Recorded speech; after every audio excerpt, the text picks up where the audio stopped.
Hello friends, कैसे हैं आप सब। आज हम लोग पढ़ने वाले हैं next topic, theories for social work practice. आपको ये तो पता है, प्रैक्टिस के लिए ही सोशल वर्क जाना जाता है। यानी यहाँ जो भी आप स्टडी करोगे उससे ज़्यादा इंपॉर्टेंस रखता है प्रैक्टिस। आप फील्ड वर्क में क्या प्रैक्टिस करते हो, अपने जॉब में क्या प्रैक्टिस करते हो, और उसी का रिजल्टेंट आपके पूरे एजुकेशन इकोसिस्टम पे दिखाई देता है। अब थोड़ा सा meaning and importance of theory in practice समझते हैं। थियरी का क्या यूज है प्रैक्टिस में। क्या आप सीधे प्रैक्टिस कर सकते हो बिना थियरी के? कोई भी थियरी आपके दिमाग में नहीं है तो क्या आप प्रैक्टिस कर सकते हो? नहीं। हम इसका एक लेमन लैंग्वेज में एग्जांपल्स भी देखने की कोशिश करेंगे। लाइक थियरी होता क्या है, यहीं से स्टार्ट करेंगे। थियरी या सिस्टमेटिक एक्सप्लेनेशन गाइडिंग प्रैक्टिस होता है। अब देखो, होता यह है कि थियरी हम किसे कहते हैं, कोई भी चीज एक सिस्टम से हमने शुरू से आखिरी तक देखा, उस प्रोसेस को फॉलो किया। उस प्रोसेस में कोई एक काम बहुत ही सिस्टमेटिक तरीके से हुआ है, उसी सिस्टमेटिक काम को एक्सप्लेन कर देना एक थियरी रहता है। इस थियरी में उसे बांध दिया गया, सिद्धांत उसे प्रिंसिपल्स के तहत उसको रिकॉर्ड करके एक कर दिया गया। Provides a framework to assess, plan and evaluate. उससे फायदा ये होगा कि भाई एक छोटी सी लाइन में लिखा हुआ है कि ये है क्या, असेसमेंट आपने कर लिया, प्लान आप कर सकते हो, इवेलुएट कर सकते हो। Helps practitioners understand why problems occur. Practitioners को ये समझने में मदद करता है कि प्रॉब्लम क्यों होता है। पर्पस एक्सप्लेन वाई बिहेवियर और प्रॉब्लम अकर। ये पर्पस दिखाता है कि क्यों ये बिहेवियर है या प्रॉब्लम क्यों हो रहा है। Guide how to intervene and bring change. और ये प्रैक्टिस में क्या इंटरवेंशन करता है ये सोचिए। आपको थोड़ा सा मैं यहाँ एक्सप्लेन करता हूँ। एक्सप्लेनेटरी थियरीज में फाउंडेशन का रोल होता है। लाइक आप ये समझो, जो एक्सप्लेनेटरी थियरीज होंगे उसमें आप वाई बताओगे, क्यों ऐसा हुआ, किस तरीके से ये ठीक होगा, ठीक है, वाई। लेकिन आप प्रैक्टिस में बताओगे हाउ, ये कैसे होगा, ठीक है ना। How to intervene and bring change, मैंने किस तरीके से बोल दिया वो उसमें नहीं, इसमें होगा। वाई यानी क्यों हुआ या क्यों होगा, इसका भी आप जवाब दोगे एक्सप्लेनेटरी में।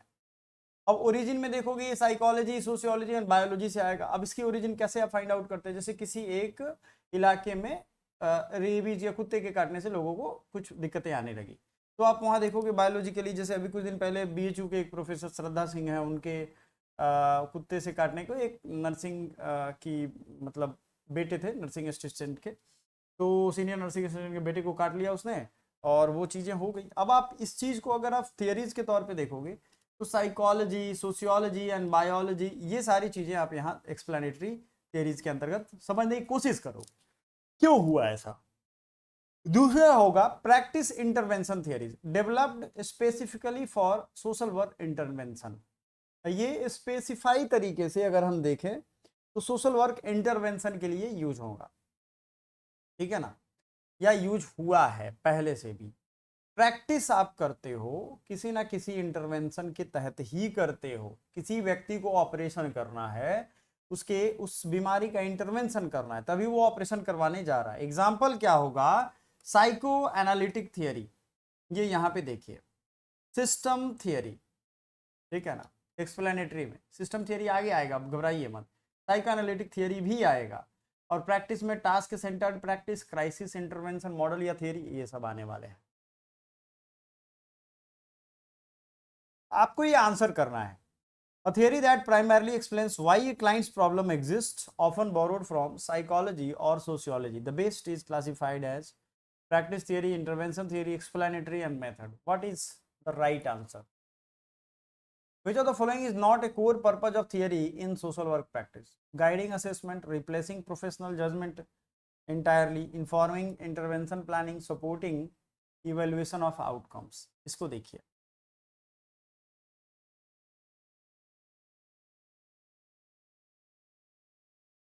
ठीक है, ये समझिए। दो क्वेश्चन का आंसर मैं चाहता हूं आपका कमेंट बॉक्स में मिलना चाहिए मुझे। अब साइकोएनालिटिक थ्योरी, साइकोडायनेमिक थ्योरी आपने कई बार पढ़ा है, और इसको आपने पढ़ा है, आई थिंक मेरे हिसाब से सिगमंड फ्राइड का मैंने ये डिटेल में पढ़ाया हुआ है, लेकिन फिर भी देख लीजिए। Behaviour is shaped by unconscious drive and childhood experience. ये बहुत बड़ा एक मैटर है जो आप सुनते होंगे पहले से। बिहेवियर किसी की अगर है, आज करंट में कोई आप बिहेवियर देख रहे हो, अगर करंट में कोई ग्रीड किसी के अंदर भरा है, ग्रीड यानी लालच भरा है, तो उसके बचपन में जब आप पता करोगे तो बचपन में उसके घर पे सब कुछ था लेकिन उसे कुछ दिया नहीं गया। देखो एक चीज मैं बताता हूँ, बच्चों के साथ जो अक्सर गार्जियन दो तरीके के बिहेव करते हैं, या तो जो वो मांगता है उसको देते चलते हैं, तो भी वो बर्बाद हो जाएगा, बिगड़ जाएगा, एक तरीके से कहा जाता है। और दूसरा है कि घर में है और उसे नहीं दिया जा रहा है, तो भी वो ग्रीडी होगा, क्योंकि वो हमेशा कोशिश में रहेगा कि अब मुझे पूरा रिसोर्सेज मिले और मैं सबको लूट के खाऊं। ठीक है। तीसरी चीज होती है कि अगर बच्चे के घर में वैसा रिसोर्स है ही नहीं, बिल्कुल गरीब है वो, तो वो सोचेगा कि मैं कुछ काम करूं और जिम्मेदार बनूं और तब भरपेट भोजन करूं और खाऊं। ये तीन चीजें आप ध्यान रखना, ये होता है। इसलिए बचपन का जो एक्सपीरियंस है ना, वो असर करता है पर्सनालिटी में। इड, ईगो, सुपर ईगो का कॉन्सेप्ट मैंने अपने जेआरएफ पॉइंट पे भी पढ़ाया हुआ है। आपको मैंने बताया है इड फेज जो होता है ये प्लेजर प्रिंसिपल पे काम करता है, यानी जो बच्चा होता है वो नेल बाइटिंग करता है। कुछ भी दोगे एक छोटे से 1 साल से 1.5 साल के बच्चे के नीचे को, तो कुछ भी दे दो आप उसको, उसको मुंह से ही लगाएगा। इवन कि वो नीचे जब उसको उछालते हैं नीचे गिरता है तो भी वो सोचता है कि मुंह से ओपन करके ही रोक लें। हर वो काम उसको प्लेजर चाहिए, माउथ सकिंग होता है। ठीक है ना, इड फेज वो होता है, उसको कुछ समझ में नहीं आएगा, कोई लॉजिक समझ में नहीं आएगा। ईगो फेज जब आदमी या कोई बच्चा या बेबी अगर हम देखें, तो वो सुपर ईगो स्टेज और ईड के बीच का स्टेज होता है, जिसमें उसको सब चीज़ें लॉजिकली कुछ सही भी लगेंगी, कुछ गलत भी लगेंगी, और वो ये एक्शन लेता जाएगा, करता जाएगा। ठीक है ना, तो ये ईगो फेज होता है, ये याद रखिएगा। अब ये diagnostic school of social case work का एक तरीके से बेसिक्स है। ठीक है ना, diagnostic school of social case work का क्या है, ये बेसिक्स है, याद रखिएगा। एसोसिएटेड विथ फ्लोरेंस होलिस, ये दूसरा है साइको सोशल थियरी जो कि हॉलिस का है। केस वर्क आ साइको सोशल थेरेपी, पहली चीज तो याद रखिएगा। इस जो आप ये चीजें देख रहे हो यहाँ, सिगमंड फ्राइड तो आपके लिए बहुत इजी था, बहुत बार आपने पढ़ा है। अभी के एग्जाम्स में वो जो क्वेश्चन सेटर हैं वो कर क्या रहे हैं कि जो भी स्कॉलर हैं उनके नाम वो प्रोवाइड कर दे रहे हैं। अब या तो उनकी थियरी पूछ रहे हैं और या फिर आपको वो मैच करने के लिए दे रहे हैं। अब समझिएगा एक चीज यहाँ पे कि अगर वो स्कॉलर का नाम दिया हुआ है और वो मैच कर पा रहे हैं, तो फिर आपको क्या यहाँ समझने की जरूरत है। क्या अलग से कोई चैप्टर पढ़ाया? तो बिल्कुल मैंने ये चैप्टर अलग से पढ़ाया हुआ है, लेकिन आपको यहाँ क्या ध्यान रखना है कि अगर साथ साथ किसी भी स्लाइड में मैं पढ़ा रहा हूँ तो उसको आप पढ़ते चलो। यानी जैसे मैंने साइकोडायनेमिक या साइको एनालिटिक थ्योरी में सिगमंड फ्राइड को पढ़ाया, तो आप यहाँ इसको पढ़ के आगे बढ़ेंगे। ठीक है, उसी तरीके से यहाँ फ्लोरेंस होलिस का नाम आ रहा है साइको सोशल थियरी में, एफ हॉलिस जिसे कहते हैं। केस वर्क का psycho social therapy, case work क्या हो जाएगा, साइको सोशल थेरेपी, इनका एक बुक के तौर पे आप जानते हो। Core idea person in situation, ये कोर आइडिया के तौर पे आपने कई बार देखा है। पर्सन इन सिचुएशन, कोई भी पर्सन किसी विशेष सिचुएशन में है, उसका उस पर अफेक्ट पड़ता है, उसका उस पर रिजल्ट दिखता है, उसका उस पर प्रभाव पड़ता है। कोई भी पर्सन है, अगर कोई प्रॉब्लम में है, problem arise from psychological and social factors together. आपने ये देखो, उस व्यक्ति वो एंगर वाले फैक्टर में था, यानी उस आदमी को एंगर आता था, आपने सुना होगा। ये पर्सन इन सिचुएशन पे बेस्ड एग्जांपल मैं दे रहा हूँ। उस आदमी को एंगर आता था और उसकी सोशल फैक्टर ऐसी है कि उसके घर में माँ बाप भाई बहन उसको जानबूझ करके एंगर दिलवाते रहते हैं। एक दिन वो क्या हुआ, वो एंगर में आया, उसने कोई धारदार हथियार उठाई, सबको काट डाला, सबको मार डाला। ठीक है ना। अब वो पर्सन का जब आप काउंसलिंग करने जाओगे तो वो पता चलेगा कि ये पर्सन तो एंगर था, उसके घर वाले ये सब बात जानते भी थे, फिर भी सबको उसने सलट दिया। ये बहुत ब्लेम मैन दिखा रहा हूँ, पेपर उठा के देख लो, ये सब चीजें चल रही हैं। क्यों? क्योंकि साइकोलॉजिकली उसका था, पर्सन का था, लेकिन ये सोशल फैक्टर एक सिचुएशन में था। ठीक है ना। कोई बच्चा छोटे ही उम्र में जुवेनाइल है, वो क्रिमिनल बन जा रहा है। क्यों? क्योंकि जुवेनाइल्स में एक चीज होती है, वो है एंगर, वो क्रोध करते हैं। ठीक है ना। और वो सोसाइटी ने क्या किया, उसके क्रोध को हवा दे दी। Problems arise from psychological and social factor together. Assessment covers both inner life and external circumstances. Assessment क्या कवर करता है, inner life and external circumstances. ठीक है ना, ये याद रखिएगा।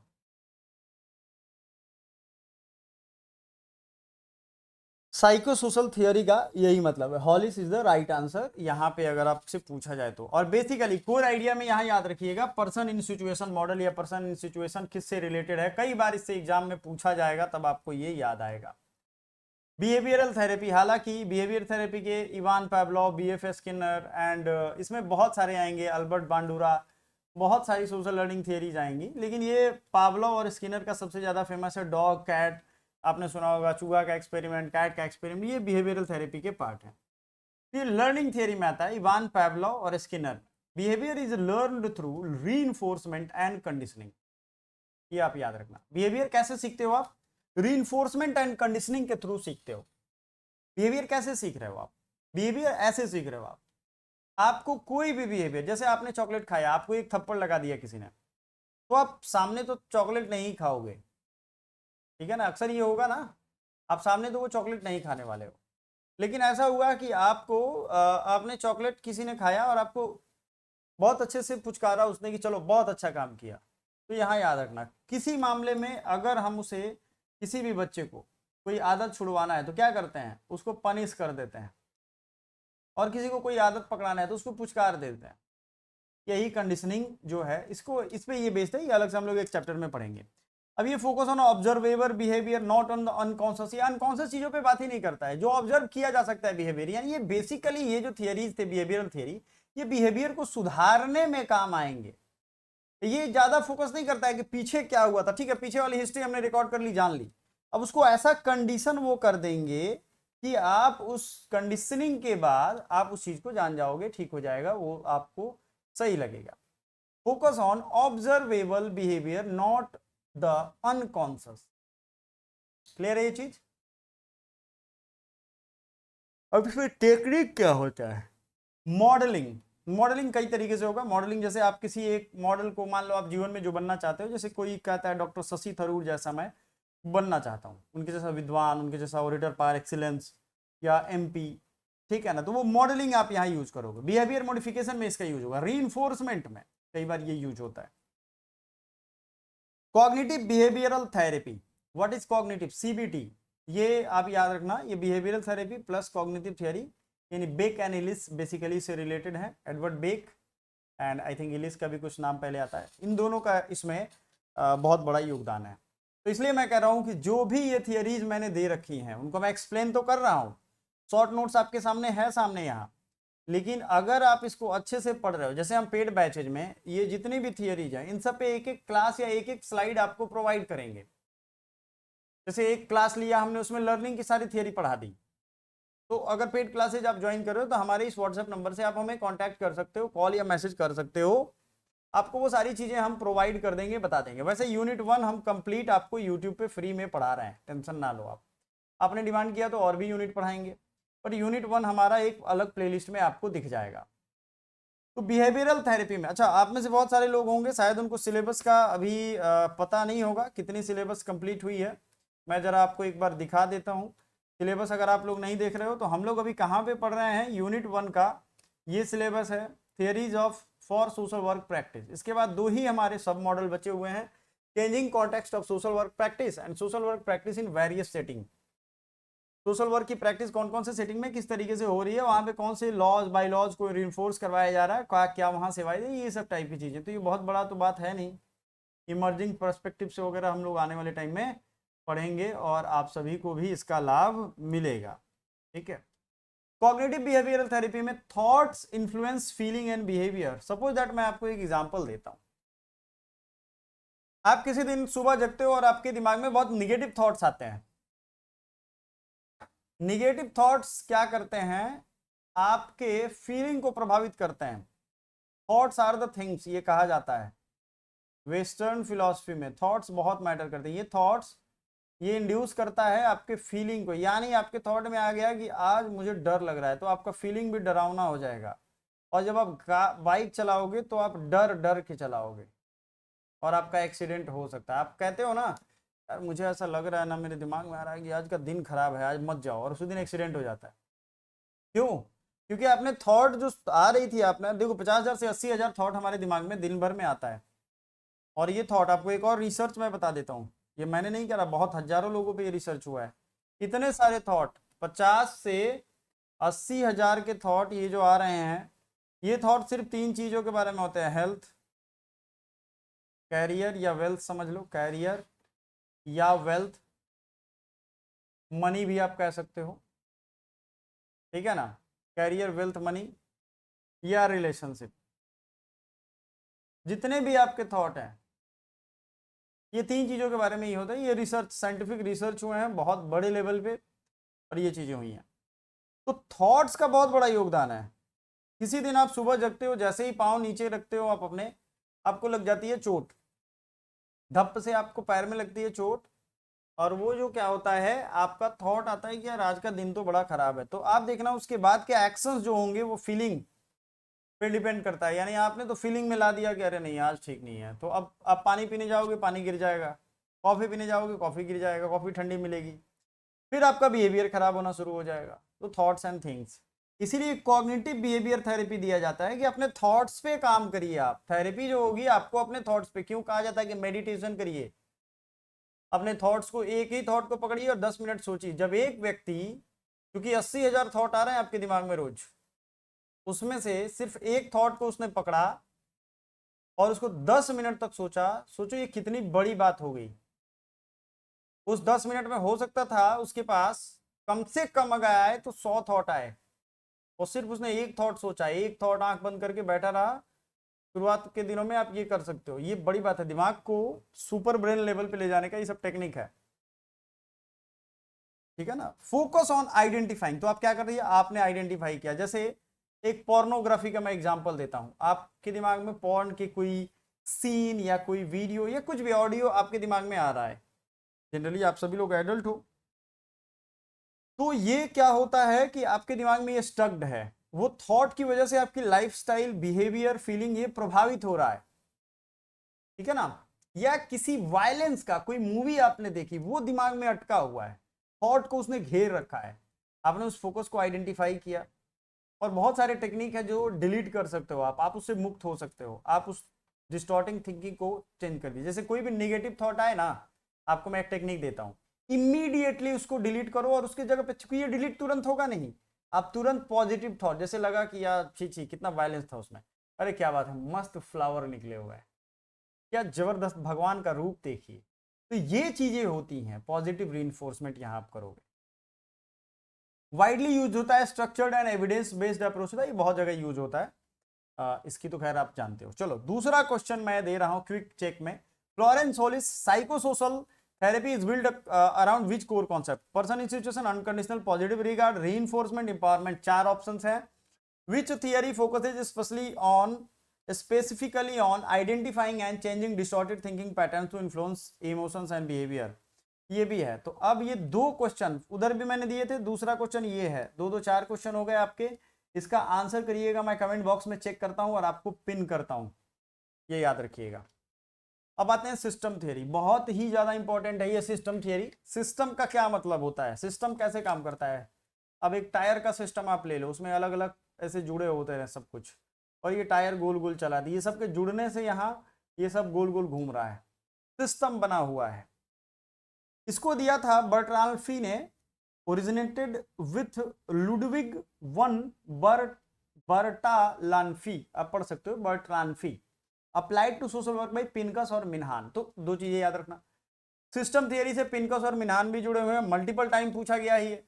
और इसको ओरिजिन किसने किया था, बर्टलान्फी ने किया था, ठीक है ना, ऑस्ट्रियन साइकोलॉजिस्ट है ये, आई थिंक, ठीक है, याद रहेगा आपको।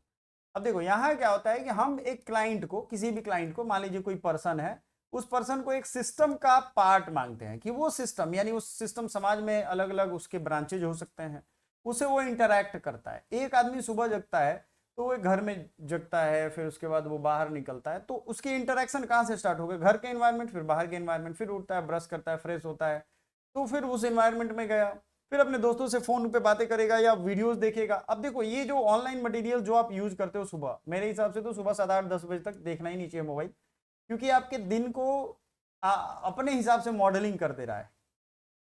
तो आपने वो देखा है ना, जब ये देखा तो आप मॉडल हो गए वहां पे।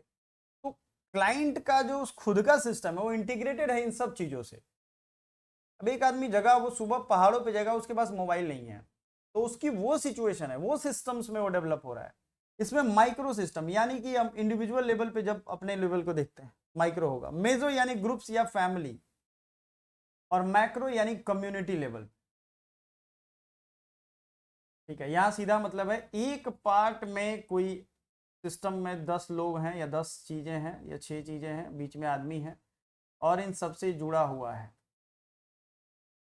ठीक है ना। Changes in one part of the system affects the whole.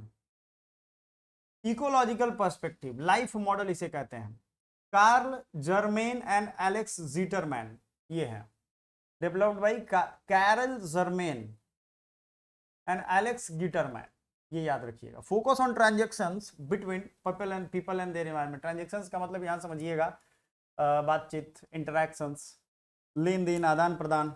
जैसे आप पेड़ से जाते हो, आपने मूवी देखी होगी, वो जो इंडिया के सबसे बड़े मैथमेटिशियन थे जो टीबी से मर गए, तो मुझे भारत पे हंसी आती है कि आने वाले टाइम में भारत का क्या हाल होगा जिस रास्ते पे हम लोग चल रहे हैं। खैर, रामानुजम, रामानुजम जो थे वो पेड़ों से बात करते थे, फ्लावर्स से बात करते थे, है ना। तो transactions between people and their environment, अब वो क्या ट्रांजेक्ट कर रहा है उस एनवायरनमेंट में, ये कॉन्सेप्ट में goodness of fit between person and environment, ये कॉन्सेप्ट है। ये सब आगे हम लोग पढ़ते ही चलेंगे, ठीक है। Goodness of fit, transactions of people and environment, और डेवलप किसने, लाइफ मॉडल इसको कहते हैं, किसने किया था, इकोलॉजिकल पर्सपेक्टिव है, कैरल जर्मेन जर्मेन या एलेक्स जीटरमैन ने।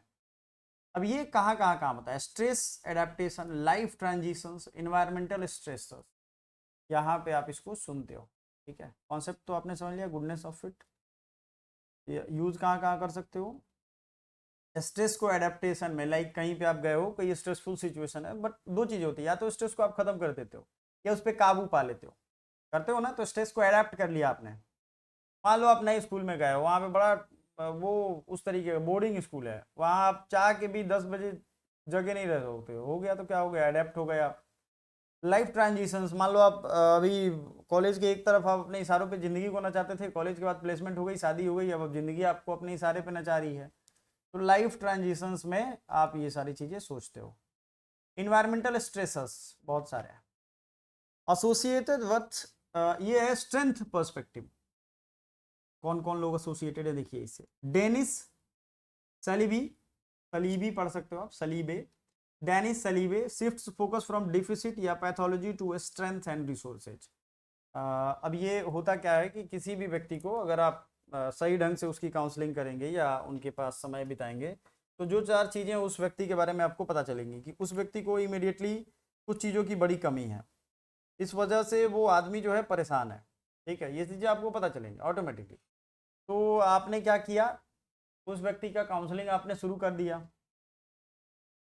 तो आपने उसके डिफिसिट की जगह पे उसको बताया कि यार तुम तो मस्त एकदम हट्टे कट्टे नौजवान हो, दिमाग भी सही है, कंप्यूटर भी जानते हो, इंग्लिश भी बोलना जानते हो, तो आपको क्या करना है, हम्म, आप क्या करोगे, आप ये सब क्यों करते हो, डिप्रेशन में क्यों जाते हो। जैसे क्या हुआ कि एक लड़के को उसके झगड़े हो गए, तो झगड़े होने के बाद उसको चोट लग गई, तो एक विद्वान आदमी मिले और उसको समझाया यार तुम तो इतने अच्छे विद्वान आदमी हो, ये झगड़े उगड़े में कहाँ पड़ गए, 10 रुपए के गुंडे के चक्कर में आप अपनी लाइफ खराब करने चले हो। Clients seen as capable and resourceful, not just problems, ठीक है। क्लाइंट को कैपेबल एंड रिसोर्सफुल के तौर पे देखा जाता है, सिर्फ प्रॉब्लम के तौर पे नहीं। उसकी वो चीजें देखो ना जो उसके पास है। अब होता यह है कि उसको जो कैपेसिटीज है ना, उसको जो कैपेबिलिटीज हैं, रिसोर्स हैं, उसको वो ध्यान ही नहीं रखता है। तो क्या करता है, वो दिन भर घर में बैठा रहता है, ठीक है ना। ये याद रखिएगा, रिजिलियंस एंड एस्पिरेशंस, उसको काम करना है हमें। रिजिलियंस क्या, अरे उठो दौड़ो भागो, स्वामी विवेकानंद ने कहा था, लेकिन तुम अप्लाई करो। चलो भैया, associated with Barbara Solomon, empowerment theory है ये, सबसे ज्यादा ये जरूरी है आज के टाइम में। ब्लैक एम्पावरमेंट 1977 से ये प्रेरित है। Helping clients to gain power and control over their life. अच्छा, हम लोग सोशल वर्क में करते क्या है, सोशल वर्कर कभी भी अगर थियोरेटिकली या प्रैक्टिकली देखो तो किसी भिखारी को पैसे नहीं देगा, वो भिखारी को पकड़ेगा, हट्टा कट्टा अगर होगा तो कहेगा भाई चलो तुम्हें मैं ऐसे रास्ते बताऊंगा जिससे आराम से काम कर सकते हो और इससे ज्यादा पैसे कमाओगे, इज्जत की जिंदगी जियोगे, ये धिक्कार वाली लाइफ तुम्हें नहीं मिलेगी। तो उसको उसने पावर दिया, उसको सिस्टम समझाया, उसको कहीं ले गया, उसकी सारी मतलब एक कहते हैं ना ओवरव्यू चेंज की, उसकी लाइफ पे उसका कंट्रोल करवाया। इंपावरमेंट इसी को कहते हैं, ताकि वो right to choose their own choices.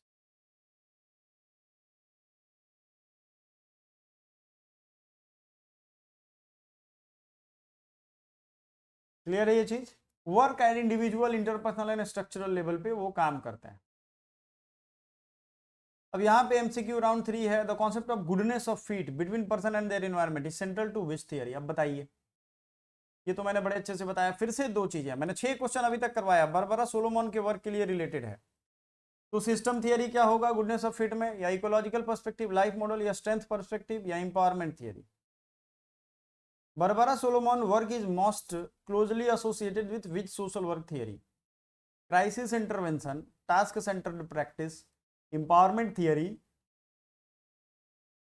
Behavioural theory. अब क्राइसिस इंटरवेंशन थियरी पे आते हैं, एसोसिएटेड विथ इरिच, लिंडेमैन एंड कैप्लान का, ये जेराल्ड जी कैप्लान जिसे कहते हैं, जी कैप्लान आपने सुना होगा। अब ये इंटरवेंशन थियरी आप समझ लो ये आपके लिए कितना ज़्यादा जरूरी है। और ये इसी तरीके से टास्क सेंटर प्रैक्टिस भी आएगा, ह्यूमनिस्टिक पर्सन सेंटर, इसमें बहुत सारे हैं और ये सबको मैंने एक जगह रखा भी है आखिरी में आपके लिए। तो आप सभी को आई थिंक इससे बहुत फ़ायदा हो रहा होगा, बहुत चीज़ें समझ में आ रही होंगी और इससे आपको बहुत महत्वपूर्ण चीज़ें पता भी चल रही हैं। ये क्राइसिस के जितने भी मॉडल्स हैं ना, थियरी, ये आपके लिए बहुत इंपॉर्टेंट हो जाता है। और आपको अगर इसको पढ़ के कंप्लीट कर लेते हो, जो थियरी एंड उसके थियरिस्ट वाला चैप्टर आता है, थियरी प्लस जो थियरिस्ट हैं उसके प्रैक्टिस हैं, वो आपको याद हो जाएंगे। मैंने इसकी थियरीज भी दे दी है। तो क्राइसिस इंटरवेंशन तो पे तो खैर पूरा सोशल वर्क काम ही करता है। Focus on short term help during acute crisis. Just suppose that कोई अचानक से डिप्रेशन में चला गया, वो दिन भर से डिप्रेशन में है, तो ऐसा तो है नहीं कि उसको आप उसकी कैपेबिलिटी याद दिलाओगे कि उठो जागो दौड़ो, नहीं। उसके लिए कुछ तो ऐसा करेंगे कि वो तुरंत भाई पहले होश में तो आए। जैसे मान लेते हैं किसी की प्रेमिका उसको छोड़ के चली गई, तो अब तो एक तो है भाई कि वो डिप्रेशन में सोया हुआ है, नस वस काट ली है उसने, हॉस्पिटल ले जाओ उसको, जगाओ, फिर समझाओ। दूसरा है कि हाँ वो समझने के लायक है, बस समझना नहीं चाहता, मतलब वो पड़ा रह रहा है कि उसको कोई किसी से मतलब नहीं है, उसको एकदम लग रहा है कि अब हम मर गए, खत्म हो गए कहानी, इस तरीके का। ठीक है, उसको क्या करोगे? उसको बोलोगे भाई उसने तुम्हें इसलिए छोड़ दिया ना क्योंकि तू ये काम कर सकता है, लेकिन तूने किया नहीं, तेरी कैपेबिलिटी नहीं है, तू कर नहीं सकता है। चैलेंज करने की कोशिश करेंगे उसे। तू ये कैसे समझ लिया तू, उसने ये सिंपल सी चीज रखी थी और तू ये कर सकता था, नहीं किया तूने। क्राइसिस है उसके लाइफ में, उसको जगाने की कोशिश करो, हवा भरो थोड़ा। थेरेपी किसी तरीके से हो सकता है कि ये चीज किसी और ने कही है, सोचो वो ये बात कह के गई या उसने ये ऑब्जर्व किया, क्यों ये हुआ ऐसा। तो short term help acute crisis के टाइम में फोकस इसका रहता है। एम क्या था? प्री क्राइसिस लेवल पे उसको फिर से, हाँ यार सही बोल रहा है तू, उसकी इतनी मजाल, वो लड़का उठेगा तुरंत कहेगा अरे उसकी इतनी मजाल, उसने ऐसे कर दिया। या किसी लड़की, कोई भी अगर ये हो तो आप कह सकते हो उस लड़के ने तुम्हें ऐसे बोल दिया, तुम इसी वर्थ हो, तुम्हारी वर्थ यही है। तुमने कभी सोचा है तुमको ही उसने क्यों बोला, कमजोर हो तुम? होता है ना, दोस्त लोग क्या करते हैं, लड़कों हॉस्टल में मैं था तो हवा भर देते हैं कि तेरे को उसने ऐसे बोल दिया, चल तो मैं तेरे साथ हूँ। अरे बताओ, या भूल गया हो तू कौन है तू, तुम अपने आप को भूल गए हो कौन हो तुम, चलो तो कैसे उसने बोल दिया। ये चीजें होती हैं। तो pre crisis level of functioning को रिस्टोर करना, time limited structured and action oriented approach होता है इसमें। इसमें आपके पास बहुत टाइम नहीं है। जैसे मैं एक बताता हूँ, किसी को हार्ट अटैक आ जाए, माइनर हार्ट अटैक की मैं अगर बात करता हूँ, और उसको हॉस्पिटल बहुत दूर है, लाल मिर्च होती है ना, लाल मिर्च, उसके इंटरवेंशन में ये लाल मिर्च काम आने वाली है। उसको लाल मिर्च दे दो, जोरदार तरीके से उसको खिला दो, 2 3 4। जैसे ही वो अगर मतलब रोज खाता है 2 3 4, तो 8 10 20 खिला दो। अदरवाइज उसको 2 3 4 खिला दो, तुरंत ही उसके ब्लड वेसल्स में, क्योंकि जैसे तीखा लगता है ना, सारा चेहरा हमारा लाल। आपने कभी नोटिस किया तीखा, जैसे मैं तीखा बिल्कुल भी नहीं खाता हूँ, और मैंने अगर खा लिया, मैं एक एग्जांपल दे रहा हूँ, मैं खाता हूँ तीखा, अगर मैंने खा लिया तो ये सारा कुछ, एक स्टूडेंट का मैंने देखा था, ये लाल हो गया पूरा उसका, मतलब क्यों? क्योंकि ब्लड वेसल्स सारे जो है ब्लड उसमें फ्लक्चुएट होने लगा। सेम चीज, जैसे ही आप मर्चा खाओगे धीरे धीरे वो जाएगा हार्ट में, सारा ब्लड वो भर देगा। इसीलिए ना हार्ट अटैक आया, क्योंकि कहीं ना कहीं आपकी जो नलियां हैं उसमें ब्लड पहुंच नहीं पा रहा है, तो ब्लड का प्रेशर हो गया वहां पे। ये चीज मैं खुद से नहीं बोल रहा हूँ भाई, एम्स के एक डॉक्टर का मैंने इंटरव्यू सुना था। ठीक है, सीनियर डॉक्टर थे वो, हालांकि time limited structured and action oriented आपने अप्रोच अपना लिया यहाँ पे। ठीक है, ये चीज है। आपने देखना जो लोग रोज टाइम से भोजन करते हैं, टाइम से खाना खाते हैं, और ये नहीं कि कभी कुछ भी खा लिया। नशा नहीं करते हैं या लिमिटेड कोई नशा है छोटा मोटा चल रहा है और ज़िंदगी वो अच्छे से जीते हैं, उनके लाइफ को आप देखना, उनके लाइफ में क्राइसिस जनरली नहीं होगा। मैं ऐसा ही बता रहा हूँ आपको। जो अपने आराम से वो जी रहे हैं, सब कुछ कर रहे हैं, उनको कोई किसी से शिकायत नहीं है, टाइम से भोजन भी कर रहे हैं, टाइम से ब्लड चेकअप ये सब कर रहे हैं, उनको कोई हार्ट अटैक नहीं आएगा क्योंकि वो सारा कुछ दिन भर में कर रहे हैं। जनरली उनके पास एक मकसद है, सुबह उठने पे उनके दिमाग में रहता है कि यार ये काम करना है। हार्ट अटैक या मरने की फुर्सत कहाँ है। गांव में कुछ लोग होंगे ऐसे मिलेंगे आप, शहर में तो रोज लोग मर ही रहे हैं, जी कौन रहा है।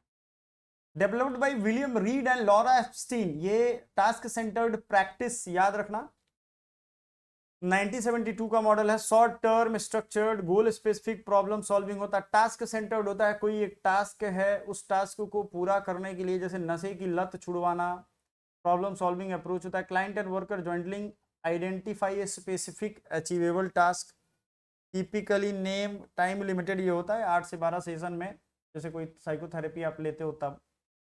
ह्यूमैनिस्टिक या पर्सन सेंटर्ड थेरेपी, बेसिकली ये कार्ल रॉजर्स का है, रॉजर्स थेरेपी इसे कहते हैं।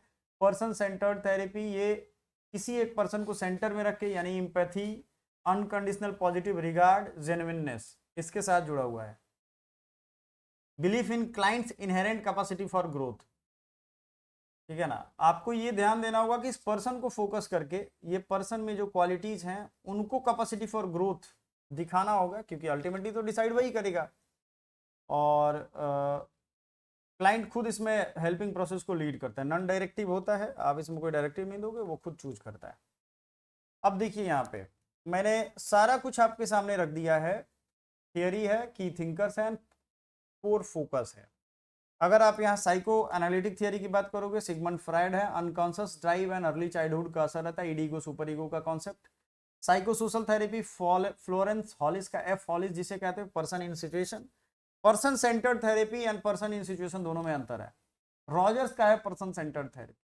बिहेवियरल या सीबीटी, बीएफ स्किनर, बेक या Ellis, learn behaviour thought pattern. Systems में Pincus and Minahan, interconnected micro mezzo macro system. Ecological में जर्मेन एंड जीटरमैन है। Person in environment, goodness of fit.